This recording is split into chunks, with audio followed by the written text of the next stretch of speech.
Hello and welcome to Meeting in the Sacred, a podcast where each week we invite you into diverse conversations about physical, emotional, and spiritual well being in the pursuit of wholeness. My name is Teresa Noach, and I am an interspiritual enthusiast and published author with an eclectic Christian background. And I am Danielle Chandler, a Christ Path mystic and wholeness coach.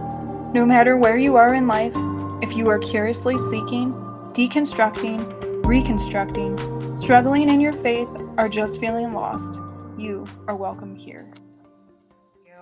Well, everybody, this is episode 15, and we are talking about romantic expectations through the holidays.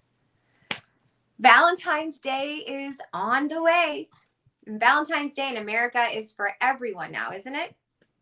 We exchanged Valentine's Day cards in elementary school with our peers, bought cards and candy for our crushes in middle school, and now some flaunt their special person on social media as young adults or even older adults for that matter. Sometimes it seems like everyone is happy except the one who is not. Love is something we live to experience and yet struggle to define. Acceptance is something that we need and yet find it often challenging to offer this to ourselves and others. Valentine's Day is around the corner, so who is going to be your special someone? And I'd like to offer my humble opinion that you are that someone first and foremost. How about you be your biggest fan? You might be able to understand more about yourself by writing down the things that you expect from an intimate partner, whether you have one or not, and then ask yourself if you are these things. How can we expect something from others that we are unable to give and receive for ourselves, from ourselves? So let's talk a little bit about some of our expectations within the context of intimate or romantic relationships. And I think a lot of times we're able to identify what those expectations are because of when they've gone south, because of when they haven't been fulfilled. Can you think of some expectations that you discovered about yourself, maybe when the situation didn't go the way you wanted to, but you didn't know you wanted it to until it didn't? Oh yeah. Yeah. Okay. I actually think that's a really good way to reflect, because we don't always really know what's living inside of us until we're in a moment. And so these moments that cause internal frustration at times can really be these opportunities where we get to learn about ourselves and why we might be getting annoyed or angry. Exactly. Having these internal cues. And I think when you are married or living with someone or sharing a close space with someone, that these things do pop up. And I can remember, especially in my first marriage, where I had moved in with this person after we were married, and a person to a certain extent when you're dating them, but when you're living with somebody, there's all these little things that you really don't know are going to bother you. Even something like taking out the trash or washing a dish. It's so true. You don't have a clue until you're in it. No. And then for myself, because these things were coming up, I was able to ask myself, like, why am I getting upset about this? And realized what my love languages were, which allowed me to put words to the feelings that I was feeling, and then figure out how to kind of articulate them, or how to discover how to share my needs with my partner at the time. But yeah, there are lists that I could share about all the different things that I've noticed and identified of certain expectations, not just in the house, but also like driving down the road, like with somebody else, and they aren't driving the way that you want them to be driving. And you're like, I'm telling you, I had a full on, I had a friend of mine and I had a fight, not fist fight, but we had a fight over that. Mm-hmm. It's We were driving, legit. we were driving on a road trip back from somewhere. It was a long trip as it was. And my friend was like so annoyed at my left lane driving. It wasn't, I didn't have all the right, apparently there were people passing me. But what I remember was people were passing me and not giving me a chance to get over. Like I was stuck in the left lane. And I don't think she could tell because I'm just kind of minding my own business, but I'm aware that people are getting on my tail and that typically move over, biatch, right? So I'm like, all right, I realize these people are on my butt, but before I could even get over, the person behind them was going around. And so I was being passed, but I refused that person to go 100 just because you're on my booty. Yeah, I get that. So I will get over. I will totally get over, but nobody was giving me a chance. And so anyway, she was just done with the fact that people were passing me and I was left lane driving. I mean, it was insane. And that was not even a romantic relationship. Yeah. I was going to bring up, because even now, Joe and I are married for 17 years, and I still have to try to keep my mouth shut when we're driving. And I consciously try to keep my mouth shut and remind myself that I'm not driving. But I also kindly remind him that if he loves me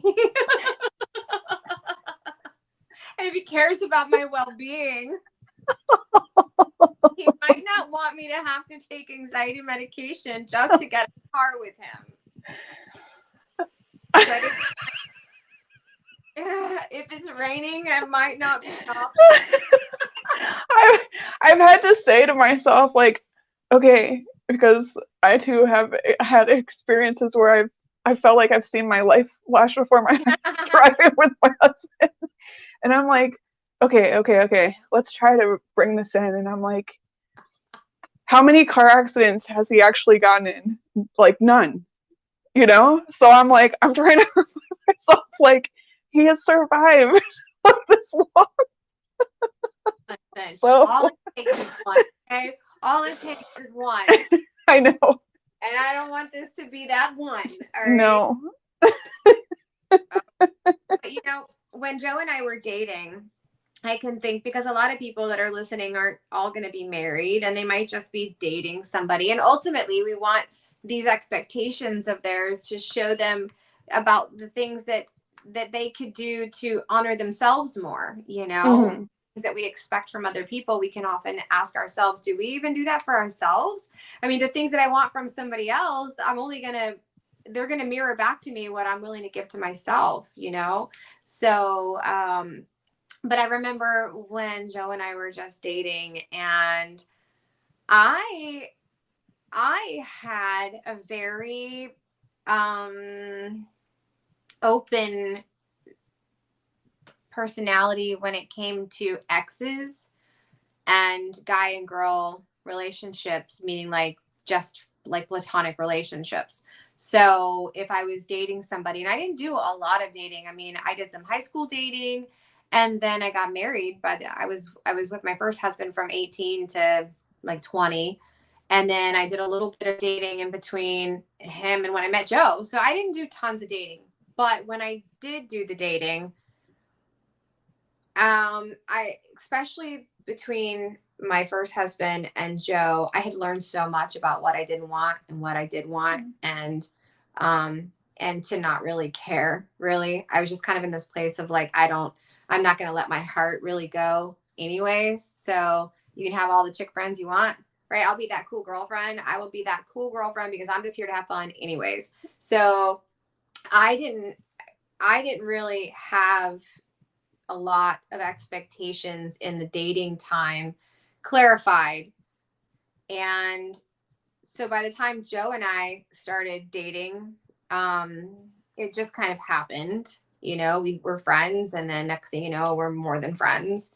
And next thing a year later, we're living together. And anyhow, before we were living together, I had gone out with a bunch of friends and I invited my ex-boyfriend, who I thought was fun. And he thought all my friends were fun. And so we're all hanging out. Now, mind you, Joe was working, and all the people that I was hanging out with were people from our job. We had a mutual job in the restaurant business. So these are all friends and associates. And anyhow, we're getting ready to go to the restaurant where Joe was working. And he found out that the ex-boyfriend was coming and was hanging out and was not a happy camper at all.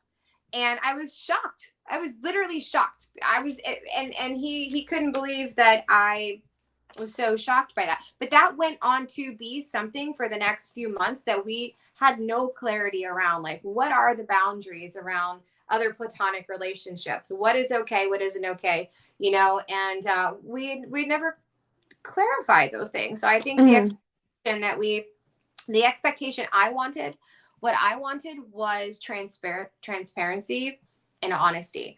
I wanted him to be able to have relationships with anybody, but that I could trust him 1,000%. What I wanted, here's my expectation, my clear expectation. What I wanted in the relationship that maybe I had not communicated was transparency and honesty. So if I tell you who to hang out with and who to be friends with, I'm doing it to protect myself because I don't trust you. Mm-hmm. I'm doing it because ultimately I don't really trust that my heart is going to be taken care of in that situation, that I'm going to be hurt. So I was determined to not live in that place of fear. I would rather just it be messy and honest. And whereas for him, that wasn't, he had these old traditional, I call them old traditional, but he had these traditional, you know, roles of men and women. And he didn't believe that male and female could have platonic relationships. And so that was something that we had to work through. It was definitely a source of irritation. But if I were to roll that back to, you know, what are some of my expectations that I've seen throughout my relationship that can help me see where I need to turn that around for me. You know, as an example, using myself as an example, I would say, are there areas of my life that I need to be more honest and transparent with myself? You know, that that is one way of honoring ourselves and loving ourselves, being honest and transparent with ourselves. And it's really easy to get dishonest with ourselves. Very easy to get dishonest over things that we think are little. But the accumulation of those little things that we're being dishonest with ourselves about over the long run, and I mean, I'm talking about daily disciplines. I'm talking about taking care of our body, what we're putting in our mouth, you know, how we're thinking, procrastinating. You know, if I procrastinate today on something that I should do today and could do today, but I don't, if this is something that I do regularly, but I'm in denial of it, then that dishonesty essentially with myself, I'm not being honest with myself about how much of a procrastinator I really am. Right. So if I really want to step into a place of really embodying loving me, being my Valentine, being my biggest fan, then using myself as an example still, I would say that I would start allowing myself to be more accountable to myself. And I think it's easy to be in denial of things in our lives as well, without having a mirror, something or someone to mirror back those areas that we are in denial. But that is where our friendships and relationships do come into play. If we allow ourselves to see that our relationships are mirroring back to us the things that we're asking about ourselves, or that we essentially are trying to learn about ourselves. But also just meditation, just quieting the ego mind and allowing ourselves to get connected with the higher self, the inner self, the spirit, allowing ourselves to come into that space also brings us into alignment, which can feel like correction. Hmm. We'll get that. We'll get that thought. We'll get that download. It'll come. Hey, Yeah. you know, how about no shame, right? You're totally awesome. You're absolutely freaking awesome. And the reason why you do that is totally scientific. Like there's a reason as to why you do everything that you do. And it's all very methodical. And your mind is always trying to work things out for your highest and best. Even though I'm coming right now, higher self is making this connection and saying, even though there's a better way, there's a better way, right? There's a way that is more liberating. There's a way that brings more peace. So we can tap into that way, not the survival mechanism way. Mm-hmm. Tap into the higher self way, the path of least resistance, the path that brings more enjoyment and fulfillment. Ultimately, would be that place of honoring ourselves. But yeah, I would say hearing that accountability from our higher self, it'll come. It'll come if we can quiet ourselves. So what else you got there? I was going to say, I think that attitude really overflows into every relationship and environment that we have and are in, and it can be, I would say, easier in the void of information, when we feel those frustrations that I was talking about earlier, when we're just sitting in those frustrations and we actually haven't sat with ourselves and invited this kind of self-care or self-love in to pick up, a new habit, or to be consistent with some kind of core value or boundary that we're trying to apply to our lives, to, have those things be a reflection.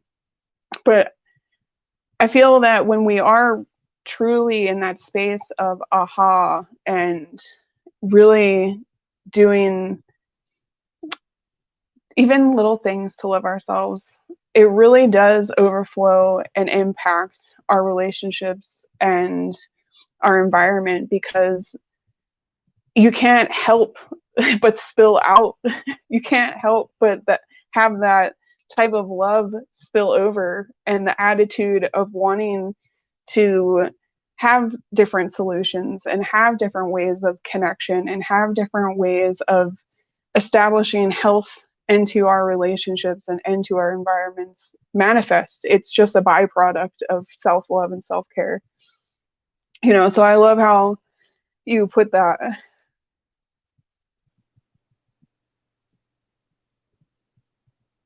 Oh, did you freeze again? No. Oh. I thought you froze. I thought you froze. The little things to love ourselves. So what are some of those little things? What do they look like for you? For me, it's been, since I can remember, just getting myself away from people or different distractions and sitting with myself and journaling, or talking it out, drawing. I now do these things called visual prayers. So I will do a little doodle, and as I'm drawing, words will come and I'll start writing. And it's been really therapeutic and helpful for me. But in my journaling time, I've really developed this, I guess, dialogue of questioning, which I know that we've talked about in other episodes, but having a posture in the heart of curiosity. Like, what is it that I'm feeling? Why is it that I'm feeling this way? When was the first time I felt this way in my life? Because it's not usually that these feelings and thoughts that we are experiencing, these emotions that are coming up, it's not necessarily because, oh, I'm in this moment and this thing happened and this is the beginning of the story of why I have this feeling or emotion. It goes back to our childhood. It goes back to past wounds. And so there's narratives that we have, I guess, allowed ourselves to live with and embrace. And it's these opportunities that we're talking about in life that really do allow us to sit with ourselves and to understand, these wounds, are these narratives, are, these stories that we've kind of been telling ourselves, that can distort our reality or our friendships or our relationships, our environments, and how we see things. So aligning ourselves, I would say, with our true self or our core self, with the vibration of love, with our core values. There's different terms that people use, but finding this internal space of really knowing one's inner landscape, really knowing, like, this is me, really knowing this is what I want, and this is what I stand for, and this is who I am, and this is how I want to show up for myself and to the world.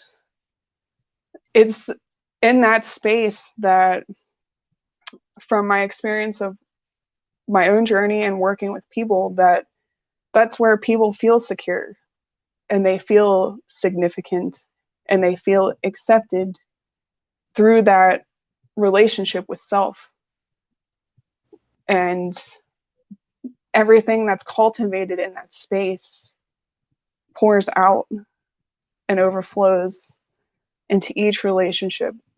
And it actually shifts the perspective of reality that we have, because we have to sit with those narratives and confront them to be like, okay, is this real or not? Is this, is this a story that I've been telling myself? Even projecting on this person. For instance, like, even your story with your husband, having some kind of a limiting belief where, like, you pick up from maybe generations before you, or I don't know, maybe as a kid you watched a movie and it was your favorite movie, and so it almost like conditioned you and educated you to believe, oh, like this, I'm not allowed to hang out with the opposite sex when I'm married because, like, I don't think we can trust the opposite sex. It puts a blanket statement. It puts these beliefs that, like, aren't necessarily out of relationship. It puts fear in there. It distorts reality in certain ways where like, you don't necessarily allow the person that you might be in a romantic relationship with to show up, Right. for them to be who they really are, and for you to be able to step into, well, what does trust actually really look like and feel like? What does trust really resemble? Like, maybe there's these different revelations that will unfold when trust is being walked into, that you wouldn't be able to do if you let this belief strangle or hinder, the dynamic. Because at what point does that fear really stop? How much does that fear leak out into other thoughts and other ideas and concepts? What other limiting beliefs have we been educated by or through? So I think being honest with ourselves, having that time of intimacy, into me you see, with ourselves, is really essential for everything that we do. It's so essential. So essential. You know, what comes to my mind when you're sharing, is how beneficial everything that you just said is for any relationship, anywhere on the spectrum of new relationship to long-term relationship, anything over 2 years, um, anything over 10 years, you're in a whole nother category. Anything over 20, you're in another category. People still get divorced after 20 years. It's more rare, but they do still get divorced. Mhm. Divorce rate is much higher in the first year, second year, 7 years. Um, and so this is not even for married people, legally Yeah. married people, but anybody in a committed. So when we say divorce, I mean that also could mean the, you know, the durability of the committed relationship, regardless of whether the commitment is a legal marriage or not. Committed is committed. And so, what you said applies to everybody, but I was thinking about how beneficial what you're saying could be, and as you said, essential to somebody in the early stages of a relationship, or on the dating, in the dating scene, or somebody who's in between, relationships, to take that time now, if that's you, Mhm. to be able to really understand what it means to get a grasp, maybe learn from the previous relationships you had by looking at where expectations got in the way, where expectations maybe not got in the way, but where they could be used to shed light on areas that you have been scripting things one way and not leaving room open for the other person's interpretations. Maybe that's hindered your ability to be intimate with others. And so I would say anybody that's in between relationships right now, the best thing you can do for your future relationship is be your relationship right now, and love you, but love you in a way that holds you accountable to liberation, Mhm. holds you accountable to growth and stretching. And so if you're not a person who generally will hold yourself accountable to that growth, rely on somebody, get a coach, go to a therapist. If you put your money into it, you're likely to be more invested in it than you are if you don't. So, commit to yourself and hire somebody that gets paid to hold you accountable until you've developed enough new neural pathways and good habits to be your own disciplinary. But that would be one of the greatest things you could do for yourself this Valentine's, if you are single or in between relationships, is make a plan, hire somebody to help you stay accountable to your plan, so that you can stick to your plan long enough, your plan of self-care and personal development and growth and knowing self and loving self and exploring new parts of yourself, exploring new passions for yourself, all of these things, exploring new ways to be honest with yourself, and the opposite of being honest with yourself would also be betraying yourself. So Mhm. anytime that we are sitting in a situation where we're thinking to ourselves, gosh, why did I do that? And it's not like the first time, but like it's a thing. And you do that to yourself a lot, and you're going, why did I do that? Or you might be at the point where you're done saying, why did I do that? So you just quickly, you know what, it is what it is. It's the way I am. But there's something in there that you don't like about it, but you just don't seem to have the self-control yet to create a new habit. That's why I would say hire somebody to help you, because it would take a month of consistent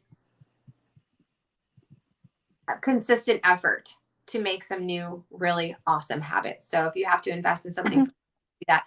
But also, what I want to say about what you had shared is that when you are in a relationship, um, you and I are both in long-term relationships, committed relationships. My relationship is, we met in 2003. So 21 years since we met, 17 years since we've been married. And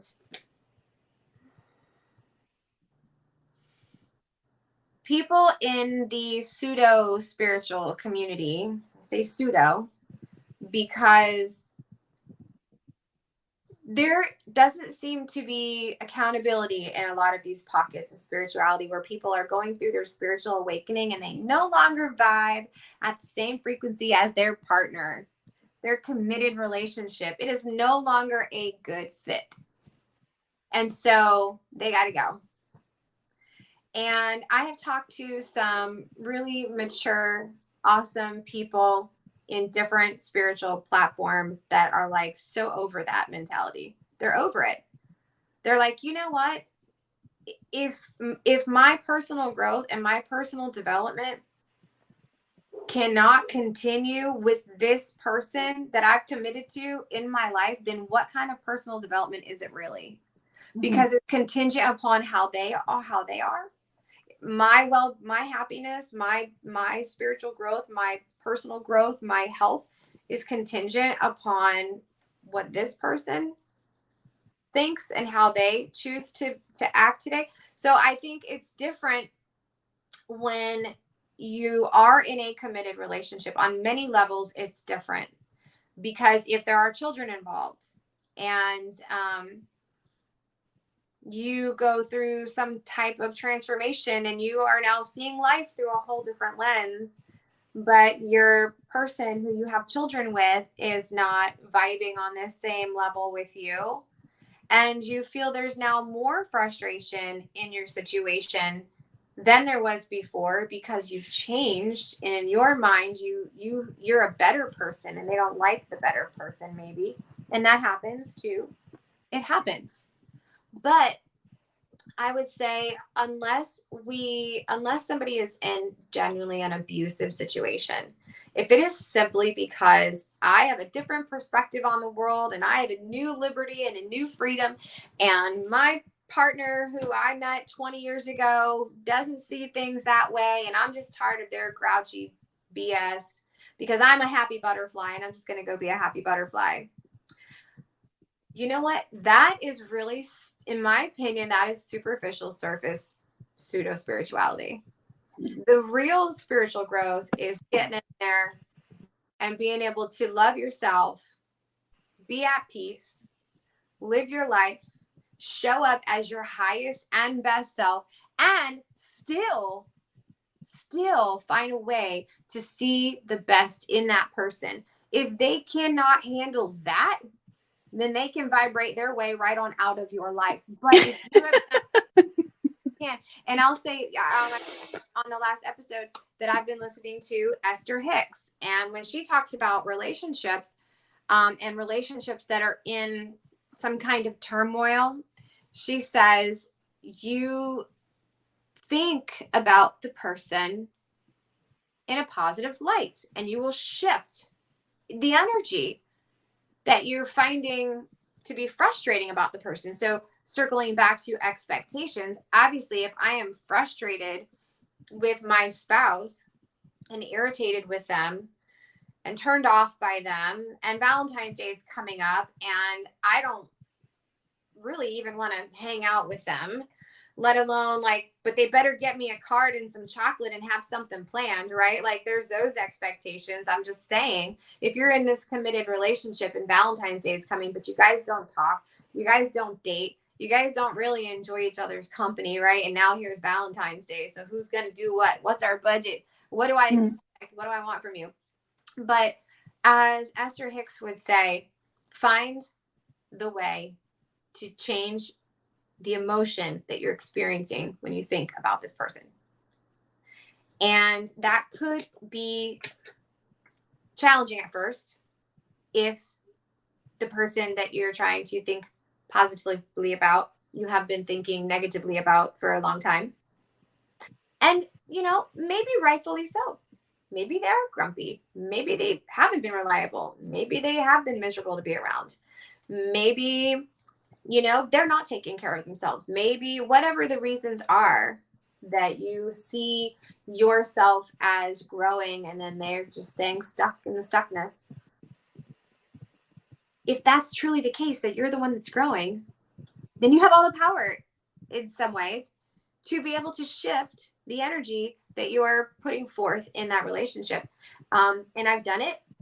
I've used this method for myself. I had to, in some cases, I was so irritated within my relationship that I was even more irritated trying to find a good feeling.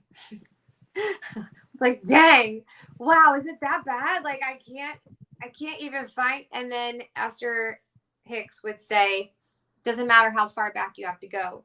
Find that memory. Find the memory that shifts your emotional vibration around this person. And watch what happens.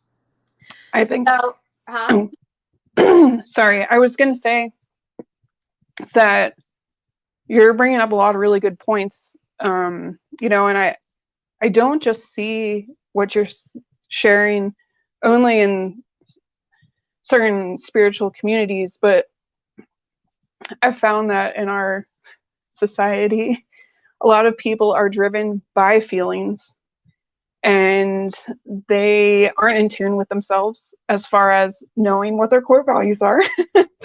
And so they can be swayed, if you will, by, the not having the internal awareness, but being driven by the trigger, being driven by the disappointment, being driven by whatever it is that's moving, as you say, a person into a specific emotional state.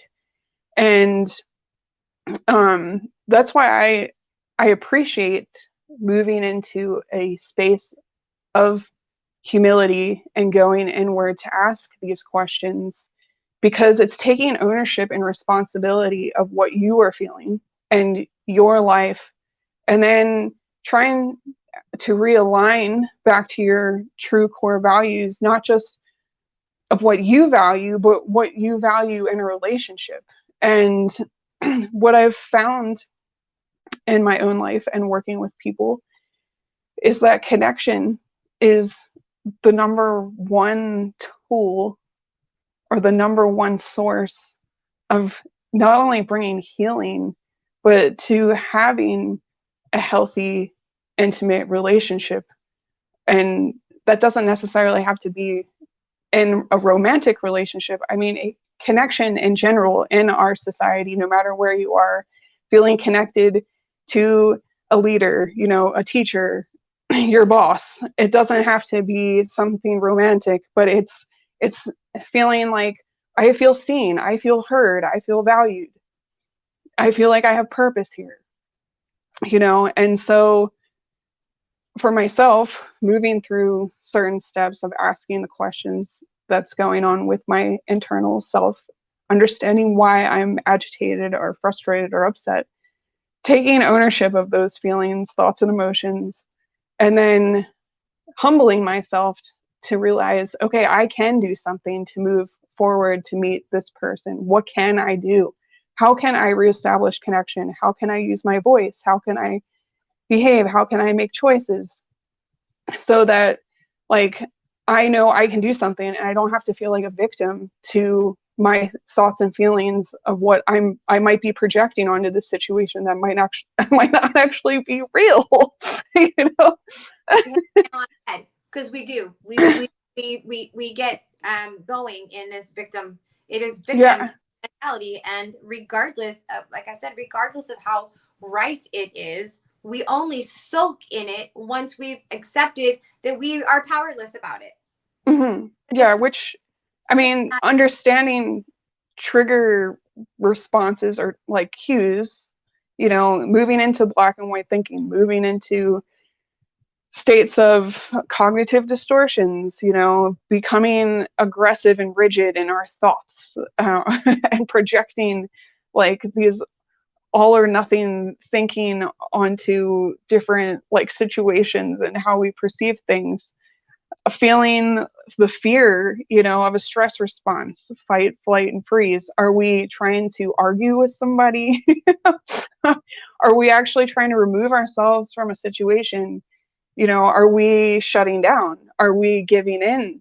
Maybe we feel like there's some type of end result, some kind of punishment that's going to come our way if we, don't deny ourselves. So we think we need to become small. Oh, my partner wants to do something and I really don't want to, but I don't feel like I have the ability to say no, so I'm just going to do it anyway, and like shrinking.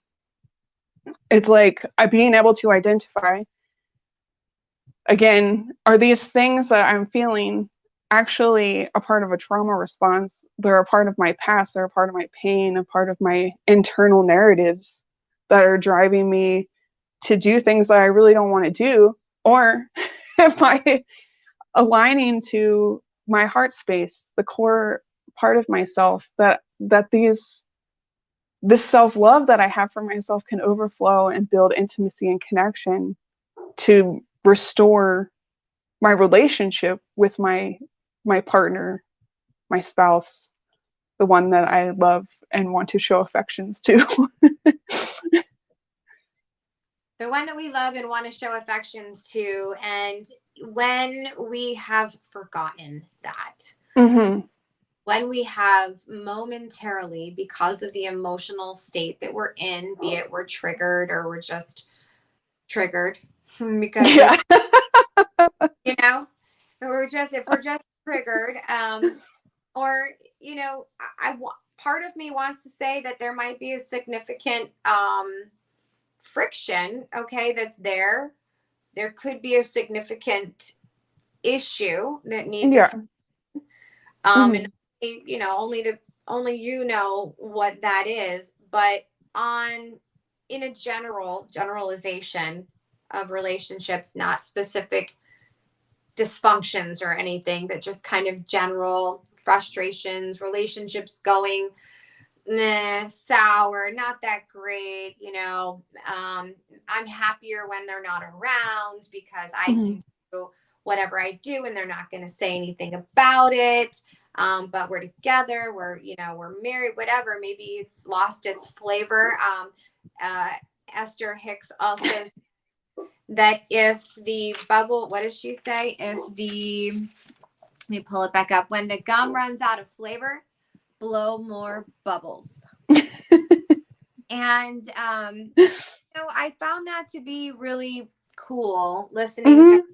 because everything that she talks about is awakening the creators that we are, the co-creators with God, the co-creators with Source. And she has created this um, lingo around the creation process that we are and that our lives are and that everything that we do is, and says that everything that we will ever create in the natural manifest, and everything that you are right now that you can see, taste, touch, and feel once existed in the vortex. This is the terminology that she uses. And so everything that you're experiencing now once existed in the vortex. As soon as you became a vibrational alignment with that thing that was in the vortex, it became a reality. And so knowing that, because you're always putting things in the vortex, whether you know it or not, but once you know that you're always putting things in the vortex, that you're always manifesting something, that you're always creating something. Okay, even if you don't use the word vortex, but I think it's cool. So but if you know that you're always creating something intentionally or unintentionally, you would definitely become much more of an intentional creator. And when it comes to relationships, if you're not in a relationship, dude, you get to create exactly what you want every single time.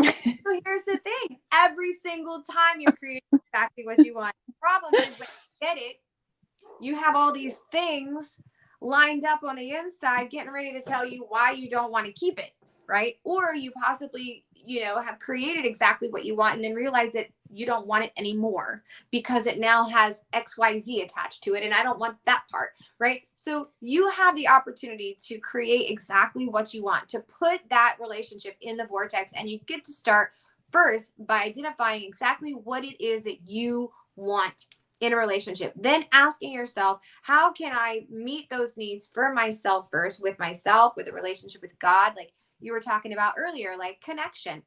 You know what? There have been times in my life where I didn't have a human connection that could satisfy my longing, but I had a connection with God and I had a spiritual, tangible feeling of a being that loved me. And now I have many beings that I experience that love me.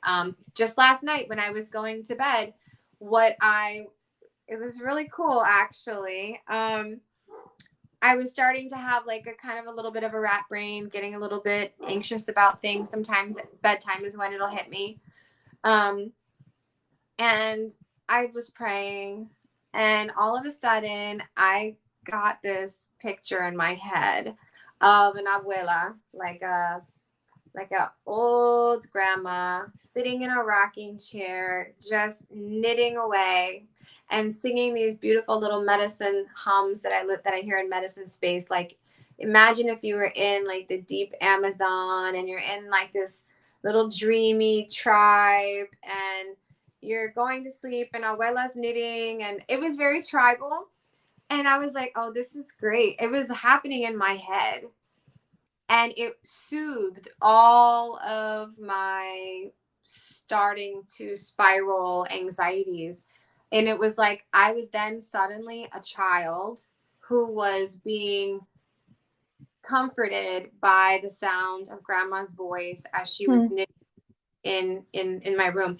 So I have been able to grow my experience in my connecting with the spirit through the blessing of the imagination. I've been working on that muscle for a long time. So I just wanted to point that out. You know, connection sometimes can be a trigger because you're like, well, I don't have anyone to connect with. You can absolutely connect with a other spiritual. I mean, what am I? A non-worldly being. Call it God, call it spirit, call it a fairy, whatever you want today. Choice. But you can absolutely tap into your heart space and connect with the spirit through love. Um, and, there was one more thing I wanted to say before we get ready to close. I was just looking for where I might have written it down. Um, yeah, the last thing I wanted to say, you were talking about reestablishing connection. So, I mean, ultimately, like within the boundaries of a relationship, when we have become disconnected, and now we have the emotions to support it. You had said, um, in some way, shift your emotional vibration. No, you had said something about emotions being the drive. That's what it was.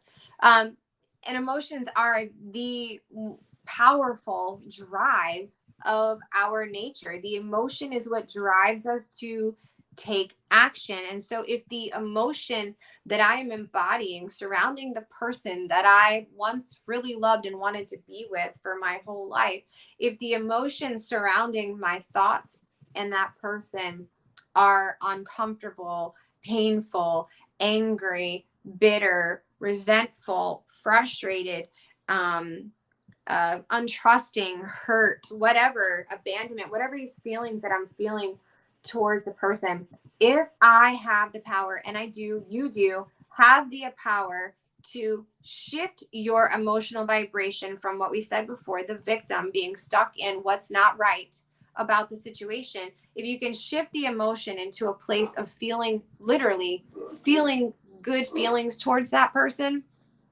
then you will change the way you act, as Danielle said, things that you can do to connect with them. And I have literally done this. I have been in a place where I didn't want any physical connection. I was just in my funk. I was in my poo poo, what's not good for me, and, what's not going right for me, and what they're not doing right for me, or whatever. And I decided that I was going to start picturing this person in a different light. It was my husband. I ain't gonna lie. We all had those days. I'm sure he's had those days with me. The lawn guy just got here, so I'm relocating. Hold on. Hold on.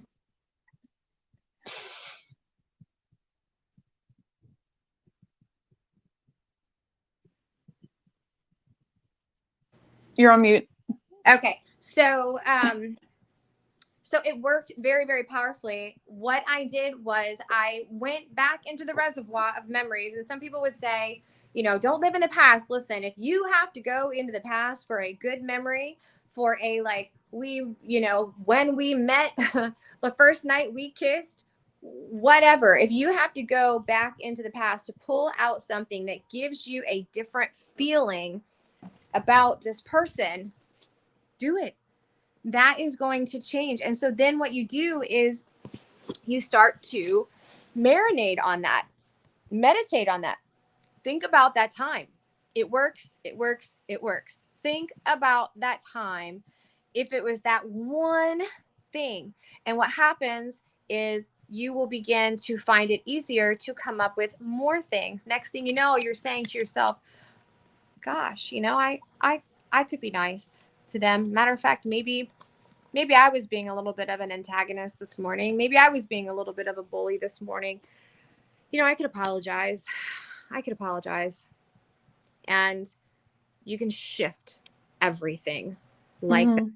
And you can do that for yourself. You can do that for any situation. And so as we get ready for this, romantic holiday coming up, you truly can enjoy yourself no matter where you're at, just about almost anybody. Okay. I realize there are exceptions, but if you're listening to this, you probably have a phone and internet connection. So things aren't that bad for you today. You can shift the way you feel about your life, and you can have a wonderful time, even if it is just with yourself. Any last words, Danielle? I have a quote here. Mm-hmm. I might say this person's name completely wrong, and they may have a lot of followers. I'm sorry. It's by Shakti Gwanwa? Gwanwin? I don't know. I won't put it Okay. in the post below. It goes, my primary relationship is with myself. All others are mirrors of it. As I learn to love myself, I automatically receive the love and appreciation that I desire from others. If I am committed to myself and living my truth, I will attract others with equal commitment. My willingness to be intimate with my own feelings creates a space for intimacy with another. As I learn to love myself, I receive the love I desire from others. Period. Beautiful way to end this episode, everybody. If you want to get a hold of Danielle and I, you can find us at meetinginthesacred.com. Also, you can find Danielle for coaching or art or jewelry at You Are Fully Alive on Instagram. And you can find me at unraveledtogether.com and find my book, Unraveled from Trauma to Transformation, on Amazon. And we're so happy that you've joined us today. And we look forward to talking with you again soon. Bye, everybody.